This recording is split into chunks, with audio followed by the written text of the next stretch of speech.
And what do you think about Europe? Europe has several problems if we look on the growth numbers of the European Union, on the competitiveness, on the energy prices. How do you see Europe, and what could be the future for Europe under these circumstances? Yes, you know, it's very sad because there's so much. I talked about this in my speech last night a little bit. There's so much discussion in the European press. You know, do Vance and Trump and Rubio, do they hate Europe? Do they love Europe? The answer is we absolutely love Europe. It's an important trading partner, but most importantly, again, like I said, it's an important cultural cousin of the United States of America. The ideas that founded the United States of America were first birthed on the European continent. We're very mindful of that fact. And of course, we love the people, the culture, the everything about this place.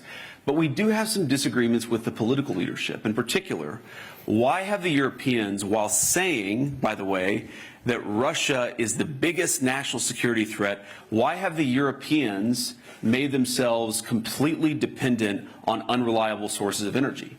Like, if you think that Russia, an energy superpower, is the biggest threat, you should do everything in your power to make yourselves economically and energy dominant, like President Trump has done in the United States. Our European friends have done the exact opposite. If you look at the cost of electricity in the United Kingdom, which is way underinvested in their energy resources, you know, UK families are paying 4 times, 5 times, 6 times what United States citizens are paying for electricity. Now, obviously, I care most about America's citizens. That's who I'm elected to represent. But isn't it a scandal that middle-class Brits, that people who are working hard and playing by the rules can't afford to heat their home, can't afford to transport themselves to work because their leadership has made energy so expensive? Isn't it a scandal that when normal people on the European continent try to talk about what's going on in their governments, they try to criticize their governments, they try to exercise their rights of free speech, those governments then go to American social media companies and say, you must censor the citizens of your own country because we don't want to hear them. We don't want to hear their free expression. We don't want to hear their free speech. There's just so much wrong with the political leadership. And I would particularly say the bureaucratic leadership in Brussels, right? People who aren't elected, who are not responsive to the democratic will, and I think have made the European continent less secure, less free, and less prosperous. The reason why we make criticism of European political capitals is because we want Europe to thrive, and we think they're making a lot of mistakes. You know, I've had a lot of conversations with European friends, with European heads of state and government, and it's always funny. They always say, well, you know, the United States it defies economic logic. You guys just have way higher economic growth. You have way lower energy costs. They say this as if it was something that happened through accident, rather than through the policy choices of the President of the United States. It is not magical that the United States has lower energy costs than the United Kingdom. It's because we've made smart decisions and their leadership is not. They could change course, and we hope that they will.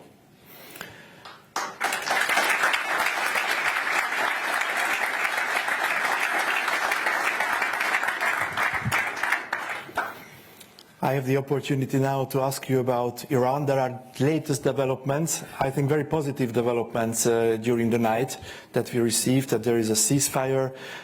What can we know more about the latest developments in the Middle East? Yes, that's why I was a little late this morning. I was up very late last night and talking about that. Look, I do think there are good developments here. And let me just say a few things. First of all, what the president set out to do was decimate the Iranian military, decimate their ability to wage conventional war.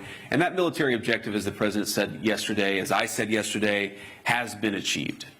And because of that, what the president did is he basically issued an ultimatum to the Iranians. He said, open up the straits, stop trying to hold the world's economy hostage, and we'll engage in a ceasefire. And that's exactly the agreement that we came to last night. The Iranians have agreed to open up the straits. The United States has agreed to stop attacking.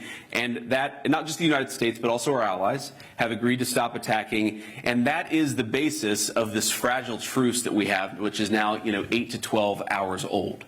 Now, here's what I'll say about this. I've learned a lot about the Iranian system and a lot about the way the Iranians negotiate. As the president told me last night, the Iranians are better negotiators than they are fighters. I'm sure they don't like to hear that, but it's true. But here's a couple things. So One, just in the response that we've seen from various segments of Iran, you have on the one hand people within Iran who have responded very favorably. The foreign minister who said, look, we agreed to the United States' terms. We'll do a ceasefire, we'll do a negotiation, we'll open the Straits of Hormuz, and then we'll see if we can come to more agreement down the road. So some of the people have responded favorably and have said the right things. And then you have some people on social media within their system who are basically lying about what we've accomplished militarily. They're lying about the nature of the agreement. They're lying about the nature of the ceasefire. And so you have just, even within their system, and this is why I say this is a fragile truce, you have people who clearly want to come to the negotiating table and work with us to find a good deal. And then you have people who are lying about even the fragile truce that we've already struck. And that's just an interesting thing about their system. And the final point that I'll say about this is the President of the United States has told me, and he's told the entire negotiating team, the Secretary of State, the Special Envoy, Steve Witkoff, he said, go and work in good faith to come to an agreement. That is what he has told us to do. If the Iranians are willing, in good faith, to work with us, I think we can make an agreement. If they're going to lie, if they're going to cheat, if they're going to try to prevent even the fragile truce that we've set up from taking place, then they're not going to be happy. Because what the president has also shown is that we still have clear military, diplomatic, and maybe most importantly, we have extraordinary economic leverage. So the president has told us not to use those tools. He's told us to come to the negotiating table. But if the Iranians don't do the exact same thing, they're going to find out that the president of the United States is not one to mess around. He's impatient. He's impatient to make progress. He has told us to negotiate in good faith. And I think if they negotiate in good faith, we will be able to find a deal. But that's a big if. And ultimately, it's up to the Iranians how they negotiate. I hope they make the right decision.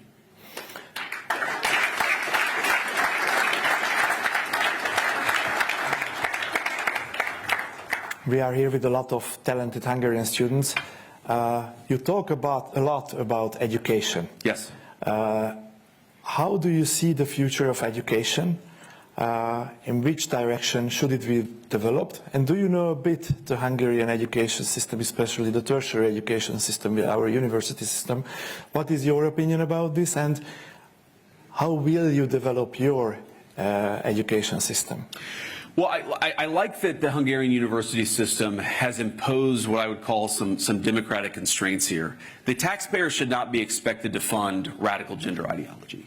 The taxpayer should not be expected to fund sets of ideas. Now, people have free speech, of course. They can say whatever they want to, but you're not entitled to taxpayer funding if you're advocating civil unrest and violence in the streets and gender ideology. Ultimately, the taxpayers, they're the ones who decide what they're willing to fund, and they should be the ones making that decision. So I really admire that Hungary has actually brought some common sense back to the connection between funding and the university system. You can say whatever you want, but in Hungary, you don't get unlimited subsidy if you want to say something that's really crazy or that promotes violence, et cetera. I think that's a very important thing.